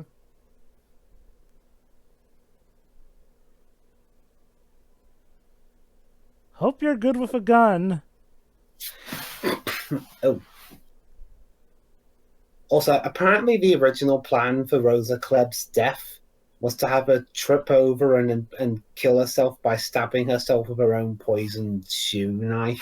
She Would- would have would had have to have made been sense. incredibly flexible for that. But that would have But, that would have looked ridiculous, so they changed it to Romanova reluctantly shooting her quote-unquote boss. I mean, think about it. How would she have stabbed herself? She would have had to have been so flexible that somehow her leg went up high Well, enough. they were like Fucking he would come off pigeons. very easily, so she could have just fallen over the chute, could have flipped, and then just landed on her head or something. But Now- no. and now you- Guys, think That's it- still ridiculous, mind Guys, you. But it's guys, whatever. think it more easy. She simply stabbed the other leg.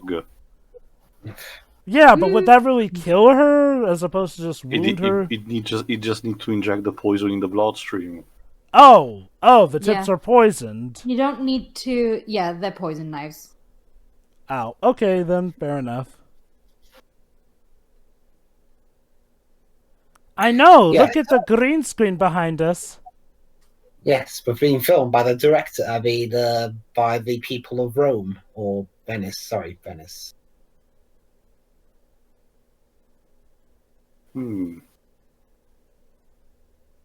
Oh, the green screen quality dropped from one scene to another. Oi. I swear St. Marcos Plaza is better in real life. What's the movie tape, y'all, as we make out? Hey, Bond, don't poison the water. Come on. Also, like it's still more acceptable than the green screen and Die Another Day. Not Because quite the James end. Bond will return in the next Ian Fleming thriller Goldfinger. Wow, so they were already hyping up the third film. Jesus. Well, the other note was a gigantic success, so it was pretty much guaranteed. Wow. Yeah, that was a good movie. Played by the best actor, question mark. Yes. I will. Is there We're an We're keeping up the mystery. Is there an after credit scene? Don't think so. No. All right. Both by the cat. I know. Actually see, so technically, you can make an argument it was actually the cat that The was mastermind. Yeah. So you think maybe the cat is mentally controlling That it was Mr. Blofeld? Snuffles. Well, actually, there's actually a Pop-Up Girls episode that has the cat stroking villain, and the plot twist is that the cat is the real villain, not the guy. Of course. Oh So- yeah, I know. Futurama did a plot twist like that as well too. Yeah. Okay, I'll go. Remember, you don't adopt cats. Cats adopt you. Pretty much. Okay, I'll go first with my final thoughts. Yeah, this was another good James Bond flick. It's aged relatively well. Yeah, there's a lot of campy moments and scenes here and there, but surprisingly, this movie is rather genre savvy with a few of the plot twists it plays and some of the villains thinking up more intuitive plans here and there, especially hiring the main female lead here to supposedly be a femme fatale, but actually just be an unsuspecting pawn in the plan. So, yeah, well done on that avenue. It's well shot, the actors all turned in a pretty good performance, and it's a pretty well compelling plot here, especially now with Spectre getting more of a front row rather than, just being the people on the phone with Dr. No in the first movie. So yeah, overall it feels like a nice jump up and stuff here and there too. Also, the bad guy doesn't die due to lack of fingers, so there's that. Well, I think it helps Joe for that there's more than just one recurring major villain. True, yeah, there is. Good on them for that. Yeah, because remember the other villains in that one were just Doctor No's sidekicks. I mean, you even see Doctor No till like the third act. Don't forget the dragon robot thingy. Oh, which again never even got a proper final battle. It's just shows up, it wins. But yeah, here. Well, I mean, it's a dragon. Hey, they even made up for that by giving us a fight with a helicopter, and then a boat battle. Yeah, you're right, though. There is a nice variety for the rogues gallery of this movie, too. And they each have their different strategies, per se. There's the chess master, there's Grant, who, like I said, seems to be anti-Bond. And then there's Kleb, who likes to play things from behind the scenes, but apparently will get desperate at some point in time, to the point where she disguised herself as a maid. I'll admit, I do wish Tanya could have done more, but it is interesting to see her actually have an inner conflict with who she serves, to the point in the end where she finally does something and kills Kleb. That was neat. The comedy is well-oriented as well, for the most part here. Again, like I said, despite being a 60s film, this feels like it aged pretty well. I mean, the effects obviously are aged, but hey, what you gonna do with a 60s flick? Overall, I had fun with it, and I'm looking forward to Goldfinger. Next. Yeah, go ahead, Jerry. Sure. Yeah, this was fun. I mean, I don't really have much to say in general. Like Bond films are very formulaic. I think that's how you say it. But yeah, it's still very good. Again, it's oddly it's oddly humorous. Yeah. Like that's gonna be a thing in Bond. Well, I mean, some of the later ones aren't so much. Well, again, it's not. But playing the whole deconstruction theme, most of them started, or the later ones started to take themselves very seriously. It depends on which movie. And those are the ones I'm more used to. But sorry, yes, Pedro? It depends on which movie you're watching, sure. Because starting with Skyfall, fortunately, they've been able to get to a good balance of both extremes. So I'm guessing the franchise had a dork age at some point. Skyfall to me is the best Bond movie ever made, in the sense that they were able to tell a really good dramatic story with genuine high stakes, while at the same time retaining the really cool action sequences that have that Bond creativity to them, while having all that good comedy that we love. So basically, it was a really good balance at its stroke. Neat. Mm-hmm. But yeah, this was just pretty enjoyable, and that's it. All right, I'll go next. I was already okay with the first, the Doctor No, but this is the movie pretty much that kicks in the whole Bond cliches, and are actually pretty decent for what were started up. Sure, there are elements that, as mentioned, did not age with the time, but again, you need to think about the movie in the optic of the time when it was made, even the original story. And as we've said, the original story was even more graphical in the book. So take that for what you want. But no, honestly, this is enjoyable. You Bond jumps from place to place. The gadgets are incorporated fairly well. There are different villains, a mystery to unfold for Bond. So yeah, lots of things to think. For example, it's a bit of a shame that the best friend of the embassy kind of dies like that, but it makes sense both in the story and unfortunately through the complications of the actor.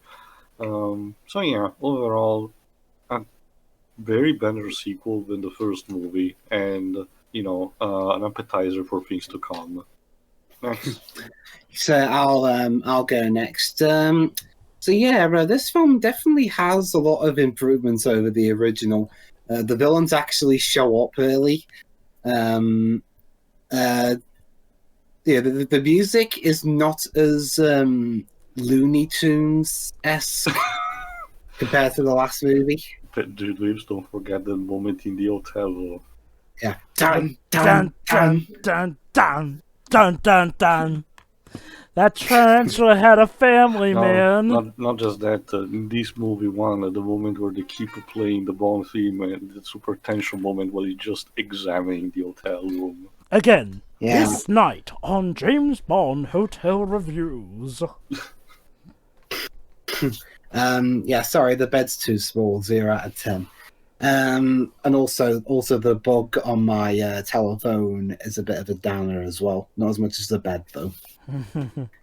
Anyway, back to my thoughts of the movie. There's a lot more huge stakes involved, even though I do still feel that them getting revenge for a guy who failed them is a bit odd, considering their no failure policy. Well, technically he died, so it's not like they can say he didn't try. Yeah, but it still counts as failure, though. But it's an honorable failure in that case. The only reason they don't kill him is because he's already dead. In that case, they avenge him. Yeah, they'll probably kill someone else in return. Wait, so does this mean that the next movie is going to also be about Spectre once again deciding, okay, so you killed these people we sent out on a mission of vengeance, so now we must avenge their deaths too by killing you, Mr. Bond? Actually, Joe, the next film has nothing to do with Spectre. Okay, the fourth film then. We'll get to that. Overall, this film has a lot more going for it. compared to the previous movie, which had typical series growing pains to get to grips with. Oh, what a shock, I mean, that tends to be the first installment, Curse of Sorts. It's not bad, but you can definitely tell how it could be improved, which thankfully the sequels do. Yep. And that's about it. Pedro, have you given your thoughts yet? Nope. Oh, right. Go ahead then. Like people have said, this is definitely an improvement over the original movie. Definitely aged much better.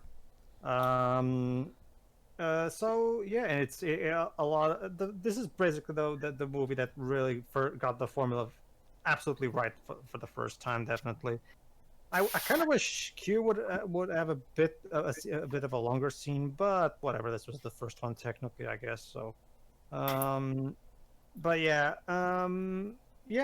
the overall mission is a pretty good one, and this is definitely one of the better ones in terms of the creativity that goes around in terms of the humor and the overall action sequences. So it's really good. It's not my favorite Sean Connery movie, though that's the upcoming one after this. But it's definitely a good one. Like it's a good Bond movie. There's not that much you can say about it. It gets the formula right. Like it's not like amazing or anything. Like it's not like a super one of the super memorable ones like Goldfinger is. But it gets everything right that it needs to get. So that's good. I just wish the blonde girl would actually, be a bit more active. Like even the one from Doctor No was a bit more active than this. She was in the last 13 minutes? Wow. Yeah, around there, yeah. Yeah, you would say the last third. So that's kind of what happened here, but whatever. Don't worry. The next movie will be one of the all-time classics, so look forward to that. So yes, that was From Russia with Love.